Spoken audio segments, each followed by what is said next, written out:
Dövlət Təhlükəsizliyi Xidmətində beynəlxalq terror təşkilatları ilə əlaqəsi olan Azərbaycan Respublikasının vətəndaşlarından ibarət cinayətkar dəstələr formalaşdırma, ölkənin şimal bölgəsində meşə massivində yeraltı sığınacaqlar yaradılması ilə müşahidə olunan terror aktlarına hazırlıq.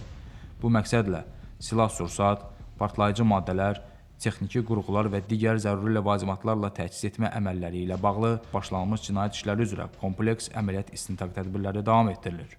Aparılan araşdırmalarla terrorçuluq cinayətlərinin törədilməsi məqsədi ilə yaradılmış dəstənin üzvləri olan Azərbaycan Respublikasının vətəndaşları Vüqar Nəcəfli, Camal Gözəlov, Tofiq Yusifli və Dadaş Həşimovun 2024-cü ildə Azərbaycan Respublikasını tərk edərək Pakistan İslam Respublikasının Əfqanistanla sərhədində yerləşən dağlıq ərazilərdə gizləndikləri təsbit edilmişdir. Onların beynəlxalq terror təşkilatının tərkibində Azərbaycanın hüdudlarından kənarda döyüş təlimlərində və silahlı münaqişələrdə iştirak etmələri, cinayətkar məqsədlərlə silahlı təlimlər keçmələri müəyyənləşdirilmişdir. Dövlət Təhlükəsizliyi Xidməti tərəfindən tərəfdaş xarici xüsusi xidmət və hüquq mühafizə orqanları ilə birgə həyata keçirilmiş əməliyyat axtarış tədbirləri nəticəsində barələrində istintaq aparılan adları qeyd olunan şəxslərin xarici ölkələrin ərazisində ələ keçirilərək Azərbaycana gətirilmələri təmin edilmişdir. Telegram kanallarında mən dəfələrlə işlədiyim videolarına baxırdım. Oradan məsələn onların kanalları var idi, Təmkin Media var idi, Darvaza var idi, kanallar var idi. Oradan girirdim, onların səhifələrini izləyirdim. İçimdə belə bir niyyət gəldi ki, Allah üçün hicrət edəcəm, yol tərtibi yapan adam var idi, onun hesabını götürdüm. Başladım getməklə bağlı ona yazmağa. Biz oraya getmək istəyirdik, qoşulmağa. Xorasan vilayəti iş ilə gedirdik. Cavad var idi, bir qardaş var idi. Pul məsələsini biz ona demişdik, o da bizi Turala tərəf göndərmişdi, yönləndirmişdi. Biz Tural'la tanışdıq. Tural dedi ki, mən sizə kömək eləyərəm. Mənim bir tanışım var, Tofiq adında. O mənə dedi ki, bəs mən hicrət eləyəcəm. Bəs işidin Xorasan vilayəti var. Orada dövlət var, şəriət var, gedib orada yaşamağa gedəcəm. Dedim, əgər eləsinədirsə, mən də getmək istəyirəm. Tofiqdən Telegram hesabını aldım, Zayn adlı hesab idi. Və ona yazdım. Pasportumu hamısını hazırladım və getməyə yol pulum yox idi. Yol pulu axtardım, tapamırdım. Cavad adlı bir şəxs mənə dedi ki, bir nəfər var, sizə pul kömək eləyəcək. Tofiqlə mənə haramıza 2000. Getdik, pul götürdük, Tural adlı bir şəxs var. Lazım olan əşyalarımızı aldıq, çıxıb getdik. 2024-cü ilin may ayında Pakistana getdik.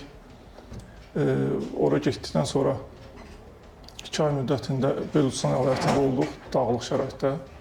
Orada olduğumuz müddətcə təlimlərdə iştirak elədik. Pakistanda bir neçə şəhərlərdə olduq, İslamabad, Karachi, Lahor. Sonra Kuveytəyə gəldik, Kuveytə şəhərinə. Kuveytə şəhərində bizi onlar dedilər, yəni location atdılar bizə ki, yəni bu yerə gəlin, bu yerə gəlin. İşid üzvləri bizi dağa çıxardı. Təlim yerinə çatdıqdan sonra bəzi məşqlər verildi bizə, keçirildi. Həmçinin görülən tədbirlərlə Tofiq Yusiflinin və Dadaş Həşimovun terrorçuluq fəaliyyətlərinin Azərbaycan Respublikasının vətəndaşları Mircavad Hüseynli və Tural Ağayev tərəfindən maliyyələşdirildiyi, habelə sonuncuların digər cinayət əməlləri aşkar olunmuşdur. Dadaş və Tofiq adlı iki oğlan gəldi mənə yaxınlaşdı, biz də hicrət eləmək istəyirik. Mən də onlara hicrət üçün yol olduğunu dedim və mənə pulların olmadığını dedilər. Pulların olmadığını dedikdən sonra mən onları Tural adlı şəxslə tanışdırdım. Tofiq Xəttab ləqəbli.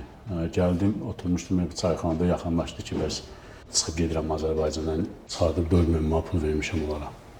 Cinayətkar dəstənin üzvləri Vüqar Nəcəfli, Camal Gözəlov, Tofiq Yusifli, Dadaş Həşimov, Mircavad Hüseynli və Tural Ağayev müvafiq olaraq Azərbaycan Respublikası Cinayət Məcəlləsinin 214-1 terrorçuluğu maliyyələşdirmə, 283-1.3 dini məzhəbləri yayma, dini ayinlərin icrası adı altında dini düşmənçilik zəminində Azərbaycan Respublikasının hüdudlarından kənarda yaradılmış sabit qruplarda, təlimlərdə və silahlı münaqişələrdə iştirak etmə və digər maddələri ilə təqsirləndirilən şəxs qismində məsuliyyətə cəlb edilmiş, məhkəmənin qərarı ilə barələrində həbs qəti imkan tədbiri seçilmişdir.